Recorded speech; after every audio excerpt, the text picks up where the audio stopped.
नमस्कार, बुलेटिन में आपका स्वागत है और मैं आपके साथ हिमानी। चलिए रुक कर लेते हैं खबरों का। इस बीच एक बड़ी खबर रायपुर से सामने आ रही है, जहां प्रधानमंत्री नरेंद्र मोदी की माताजी का निधन हुआ है और इस पर सीएम भूपेश बघेल ने ट्वीट कर निधन पर दुख भी प्रकट किया है। इस वक्त की बड़ी खबर आप तक पहुंचा रहे हैं। सीएम भूपेश बघेल का भी अब ट्वीट सामने आया है। उन्होंने लिखा कि इस वक्त की बड़ी खबर आप तक पहुंचा रहे हैं। सीएम भूपेश का भी ट्वीट सामने आया है। उन्होंने लिखा कि परिजनों को इस दुख को सहने की शक्ति प्रदान करें। समस्त देशवासियों की संवेदनाएं पीएम के साथ हैं। इस वक्त की बड़ी खबर आप तक पहुंचा रहे हैं। प्रधानमंत्री नरेंद्र मोदी की माताजी का आज निधन हुआ, उसको लेकर सीएम भूपेश का भी अब ट्वीट सामने आया है। उन्होंने निधन पर दुख प्रकट किया है। साथ ही उन्होंने लिखा कि परिजनों को इस दुख को सहने की शक्ति प्रदान करें। समस्त देशवासियों की संवेदनाएं पीएम के साथ हैं। इस वक्त की बड़ी खबर आप तक पहुंचा रही है और यह जानकारी सीएम भूपेश का भी अब ट्वीट सामने आया है। आपको बता दें कि आज प्रधानमंत्री नरेंद्र मोदी की माताजी का सुबह 3:30 बजे निधन हो गया, जिसको लेकर सीएम ने भी अब ट्वीट किया है। ट्वीट कर उन्होंने लिखा कि परिजनों को इस दुख को सहने की शक्ति प्रदान करें। साथ ही उन्होंने लिखा कि समस्त देशवासियों की संवेदनाएं पीएम के साथ हैं। ये ट्वीट भी आपको दिखा रहे हैं सीएम भूपेश का, जहां उन्होंने दुख प्रकट किया है प्रधानमंत्री नरेंद्र मोदी की माताजी के निधन पर। साथ ही उन्होंने लिखा कि परिजनों को इस दुख को सहने की शक्ति प्रदान करें। समस्त देशवासियों की संवेदनाएं पीएम के साथ हैं। ये ट्वीट भी आपको दिखा रहे हैं सीएम भूपेश का।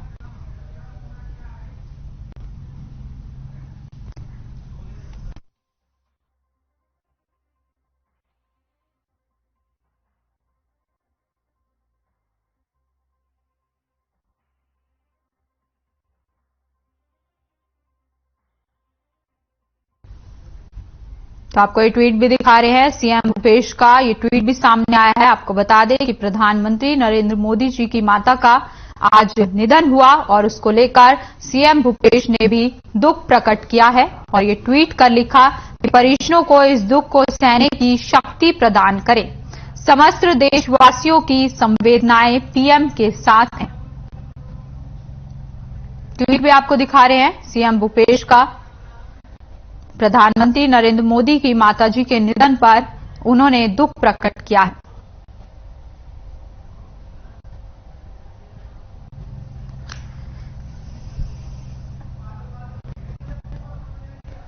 रायपुर से इस बीच एक बड़ी खबर सामने आ रही है, जहां भूपेश कैबिनेट की बैठक जारी है। मुख्यमंत्री निवास पर चल रही है बैठक। कई अहम फैसलों पर लग सकती है मुहर। छत्तीसगढ़ विधानसभा के शीतकालीन सत्र की तैयारियां तेज हो चुकी हैं। तैयारियों को लेकर चर्चा चल रही है। 2 से 6 जनवरी को होगा शीतकालीन सत्र आयोजित। संशोधन विधेयक के प्रारूप का अनुमोदन किया जा सकता है। इस वक्त की बड़ी खबर, भूपेश कैबिनेट की बैठक लगातार जारी है। 2 से 6 जनवरी को आयोजित होगा शीतकालीन सत्र। शीतकालीन सत्र को लेकर ये बैठक लगातार जारी है। तैयारियों को लेकर चर्चा की जा रही है। इस वक्त की बड़ी खबर आप तक पहुंचा रहे हैं रायपुर से। भूपेश कैबिनेट की बैठक लगातार जारी है। 2 से 6 जनवरी को आयोजित होगा शीतकालीन सत्र। सत्र को लेकर ये बैठक की जा रही है। इस वक्त की बड़ी खबर आप तक पहुंचा रहे हैं। यह अहम जानकारी, भूपेश कैबिनेट की बैठक जारी है रायपुर में। बैठक में आरक्षण के मुद्दे पर भी चर्चा हो सकती है। सरकार इस मसले पर कर सकती है चर्चा। इस वक्त की बड़ी खबर आप तक पहुंचा रहे हैं। आरक्षण मुद्दे को लेकर भी बैठक में चर्चा हो सकती है और साथ ही आपको बता दें कि शीतकालीन सत्र को लेकर ये बैठक का आयोजन किया जा रहा है।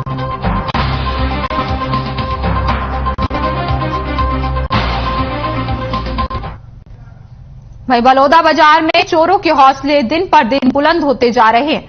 चोर एक के बाद एक चोरी की घटनाओं को अंजाम दे रहे हैं। ताजा मामला मध्य स्थित महासती मंदिर से सामने आया है, जहां बेखौफ चोर मंदिर की दान पेटी और चांदी के आभूषण लेकर फरार हो गए।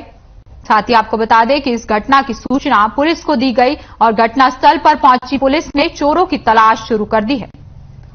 बलौदाबाजार से आपको ये तस्वीरें भी दिखा रहे हैं, जहां चोरों के हौसले लगातार बुलंद होते जा रहे हैं आपको बता दें कि चोरों ने मंदिर में चोरी की और चोरी करके मौके से फरार हो गए। ये तस्वीरें भी आपको दिखा रहे हैं, बलौदा बाजार से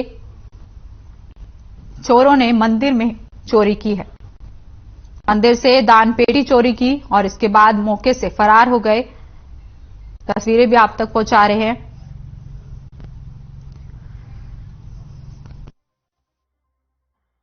भाटापारा शहर थाना अंतर्गत महासती मंदिर में 22 दिसंबर और 23 दिसंबर के दरमियानी रात में कुछ चोरों के द्वारा मंदिर में घुस करके लगभग 450 ग्राम का चांदी का बना हुआ अलग अलग जो आभूषण थे भगवान के, जो कि चांदी की कीमत 25,000 रुपए थी और 30,000 रुपए नकदी, तो कुल जुमला 55,000 रुपए को चोरी करके कुछ अज्ञात चोर निकल गए थे।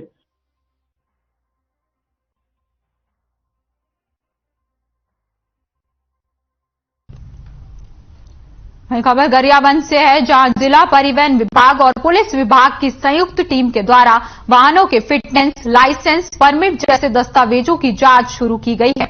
आपको बता दें कि जांच के दौरान कई दोपहिया वाहन के ऊपर चालानी कार्रवाई भी की गई और साथ ही आपको बता दें कि इस दौरान जिला परिवहन अधिकारी मृत्युंजय पटेल ने बताया कि जांच के दौरान एक प्राइवेट स्कूल बस जो कि बिना फिटनेस के चल रही थी, जिसके ऊपर उचित कार्रवाई की गई है।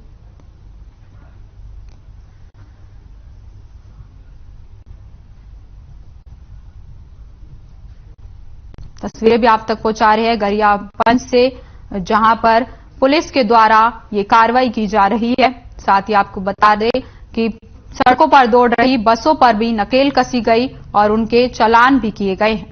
परिवहन विभाग अब सतर्क मोड पर नजर आ रहा है। दस्तावेज न मिलने पर कार्रवाई की जा रही है। गरियाबंद से आपको ये तस्वीरें भी दिखा रहे हैं, जहां एक बस पर भी कार्रवाई की गई है पुलिस के द्वारा।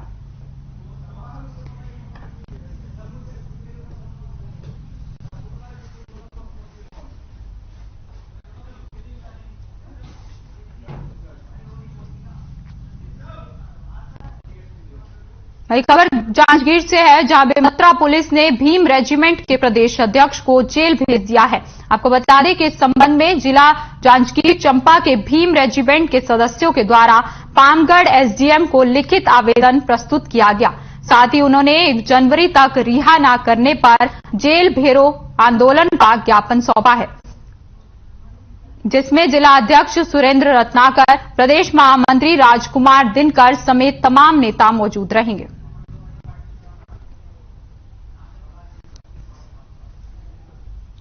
तस्वीरें भी आप तक पहुंचा रहे हैं जांजगीर से, जहां रेजिमेंट के सदस्यों ने ज्ञापन दिया है। आपको बता दें कि प्रदेश अध्यक्ष को जेल भेजा गया है, जिसको लेकर ये ज्ञापन देने के लिए पहुंचे हैं भीम रेजिमेंट के लोग।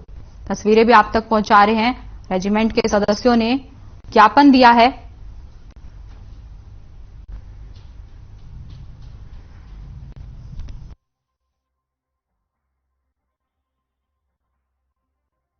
जय जोहर, नमस्कार दोस्तों, मैं हूं ओम प्रकाश कश्यप और आप देख रहे हैं हर खबर डंके की चोट पर।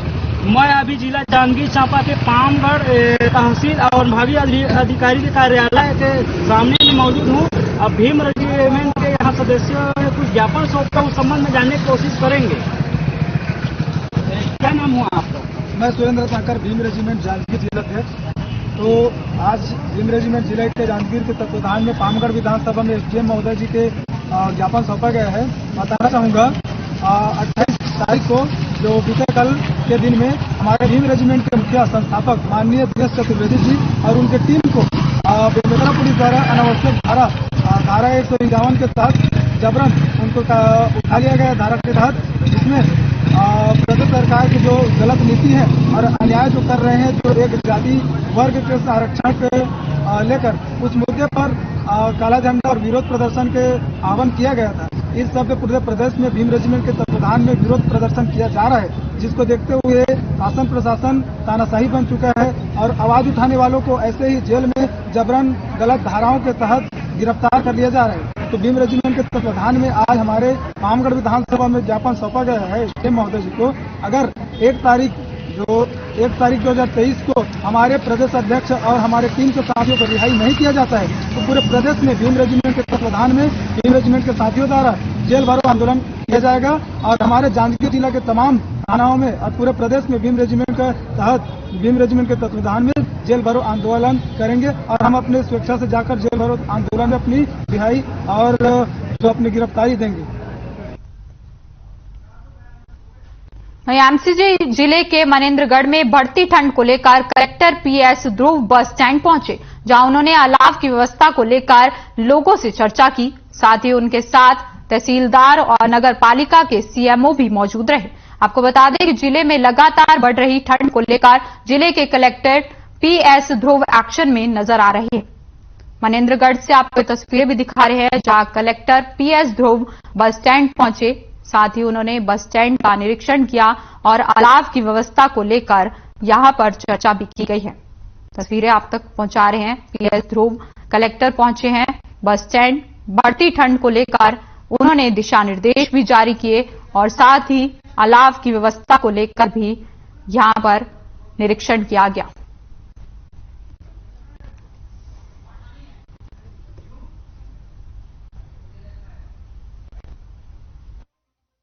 पिछले 2 दिनों से प्रदेश में शीतलहर बढ़ गए है और उसको शीतलहर में हमारे शहर के अंदर जो अलाव है कहां पर व्यवस्था किए गए हैं और हमारे जिले के अन्य जिले से ऐसे लोग जो यातायात की तरह से छूट जाते हैं तो उन लोगों को किसी प्रकार की तकलीफ न हो और railway station, bus stand, taxi stand, hospital चौराहा, पानी टंकी चौराहा सभी जगह अलाव शाम 5 बजे से सवेरे 7:30 पौने 8 बजे तक जलते रहे। वहां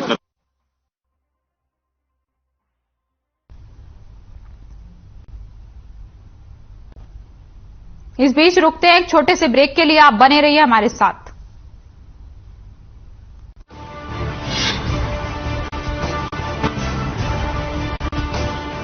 सर्व नागरिकांना नाताळ व नववर्षाच्या हार्दिक शुभेच्छा।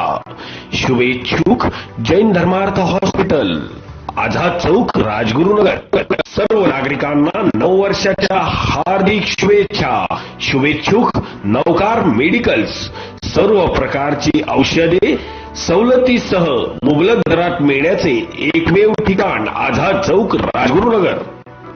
संपर्क 80 80 43 98 43। सर्व नागरिकांना नाताळ सणाच्या हार्दिक शुभेच्छा। शुभेच्छुक सागर बाळासाहेब जवळेकर व हर्षल बाळासाहेब जवळेकर, जवळेकर ज्वेलर्स, बाजारपेठ, राजगुरुनगर।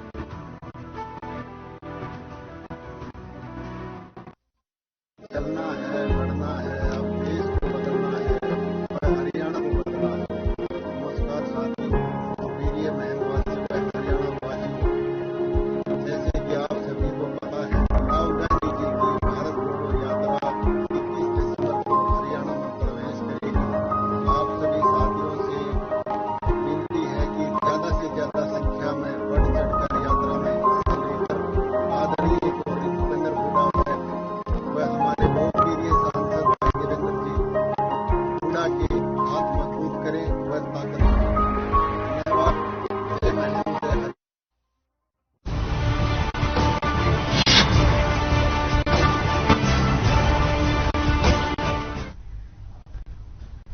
वहीं लगातार 3 सालों से कागज देने के बाद भी समस्या का समाधान न हो तो इसे गंभीर लापरवाही माना जा सकता है। दरअसल ऐसा ही एक मामला महासमुंद जिले के सरायपाली ब्लॉक अंतर्गत आने वाले ग्राम काकेंचुआ से सामने आया है, जहां प्राथमिक स्कूल में पानी की समस्या दूर करने के लिए पिछले 3 सालों से लगातार शिक्षा विभाग को पत्र प्रेषित किया जा रहा है, लेकिन समस्या का समाधान की दिशा में कोई पहल नहीं की जा रही है। आपको बता दें कि स्कूल में लगा हैंडपंप कुछ दिनों के उपयोग के बाद सूख जाता है, लिहाजा दुरुस्त इलाके से बच्चों के लिए पानी लाने की समस्या झेलनी पड़ रही है। तस्वीरें भी आप तक दिखा रहे हैं महासमुंद से, जहां शिक्षा विभाग की बड़ी लापरवाही सामने आई है। आपको बता दें कि स्कूल में बच्चों को पीने का पानी तक नहीं मिल रहा है। 3 साल से प्रशासन को इस चीज की गुहार लगाई जा रही है, लेकिन अब तक समस्या का समाधान नहीं हो पाया है।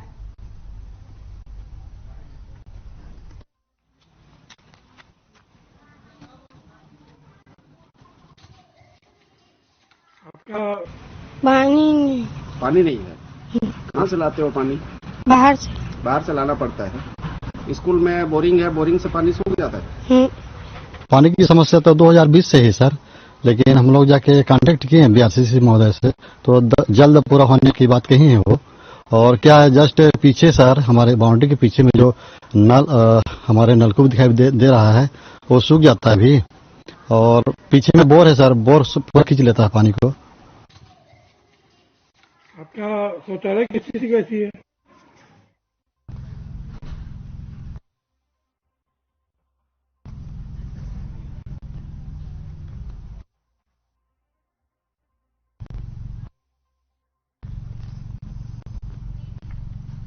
इस बीच सुकमा से एक बड़ी खबर सामने आ रही है, जहां कन्या आश्रम निर्माण में लगी जेसीबी को आग के हवाले कर दिया गया है। नक्सलियों ने जेसीबी को आग के हवाले किया है। आपको बता दें कि भेजी में निर्माणाधीन कन्या आश्रम में जेसीबी लगी थी और अब उसको नक्सलियों ने आग के हवाले कर दिया है।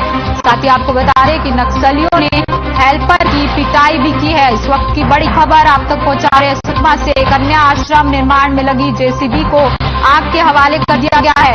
नक्सलियों ने जेसीबी को किया है आग के हवाले। इस वक्त की बड़ी खबर आप तक पहुंचा रहे हैं। भेजी में निर्माणाधीन कन्या आश्रम में लगी थी जेसीबी, जिसको अब नक्सलियों ने आग के हवाले कर दिया है। सुकमा से ये तस्वीरें भी आप तक पहुंचा रहे हैं। जेसीबी को नक्सलियों ने आग के हवाले कर दिया है। जेसीबी को आग के हवाले करा गया है। कन्या आश्रम निर्माण में ये जेसीबी लगी हुई थी और अब उसको नक्सलियों ने आग के हवाले कर दिया है। साथ ही ऑपरेटर के साथ भी नक्सलियों ने पिटाई की है। हेल्पर के साथ भी पिटाई की गई है। ये तस्वीरें आप तक पहुंचा रहे हैं। सुकमा से कन्या आश्रम निर्माण में जेसीबी लगी थी और जेसीबी को आग के हवाले कर दिया गया है। वहीं सीएम भूपेश बघेल ने भेंट मुलाकात कार्यक्रम के दौरान नवागढ़ विधानसभा रवाना होने से पहले रायपुर हेलीपैड पर पत्रकारों से चर्चा की। इस दौरान राजभवन से फिर भेजे गए सवाल पर सीएम बघेल का बयान सामने आया है। उन्होंने कहा कि संविधान की व्यवस्था है जिसके माध्यम से राजभवन से सवाल पूछे जा रहे हैं। सीएम ने कहा कि विधानसभा में पारित होने के बाद बिल राजभवन में जाता है, जिसमें 3 स्टेज हैं। या तो वो विधानसभा को लौटा दें, या राष्ट्रपति को भेज दें, या फिर आरक्षित रख लें। यह प्रॉपर्टी विधानसभा की है। और साथ ही उन्होंने कहा कि अब बिल भी पारित हो गया है, तो इसे डिले करने का कोई औचित्य नहीं है। वहीं आपको बता दें कि सीएम ने कहा कि एकात्म परिषद से जो 10 सवाल आए हैं उसका भी जवाब दे दिया गया है।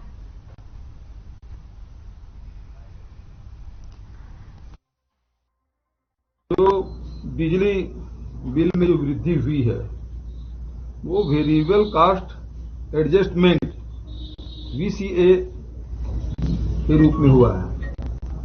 और ये सही मायने में बिजली हमको 2-3 प्रकार से मिलता है। एक राज्य सरकार के जितने थर्मल पावर प्लांट है, हाइड्रो प्रोजेक्ट है, जितने हमारे यूनिट है उसके माध्यम से बिजली मिलती है। दूसरा बिजली मिलता है हमको एनटीपीसी से, मेजर जो मिलता है एनटीपीसी से, नेशनल थर्मल पावर कॉर्पोरेशन से।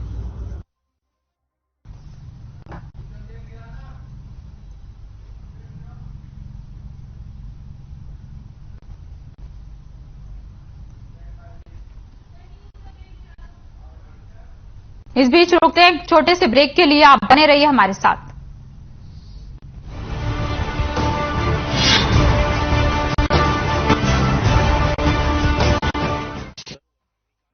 नाताळ व नववर्षाच्या हार्दिक शुभेच्छा. शुभेच्छुक जैन धर्मार्थ हॉस्पिटल, आझाद चौक, राजगुरुनगर.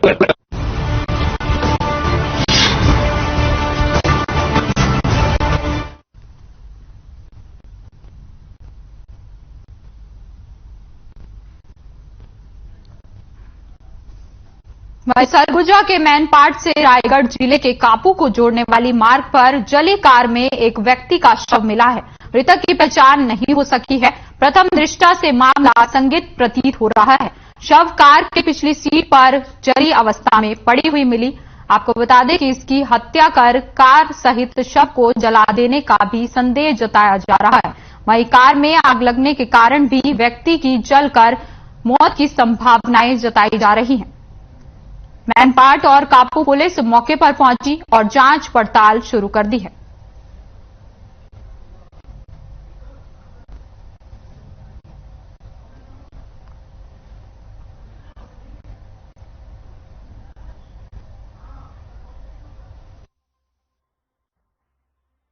तो 11 बजे कापू पुलिस को जानकारी मिली, सूचना मिली कि मैनपाट और कापू के जो सरहदी क्षेत्र है, यहाँ पर घाट पर एक गाड़ी खड़ी है जो कि जल रही है और करीब से जाकर देखने पर उसमें गाड़ी में पीछे एक शव जो है वो भी संदिग्ध स्थिति में दिख रहा है। अभी फॉरेंसिक की टीम यहाँ पर मौके पर हमने बुला ली है।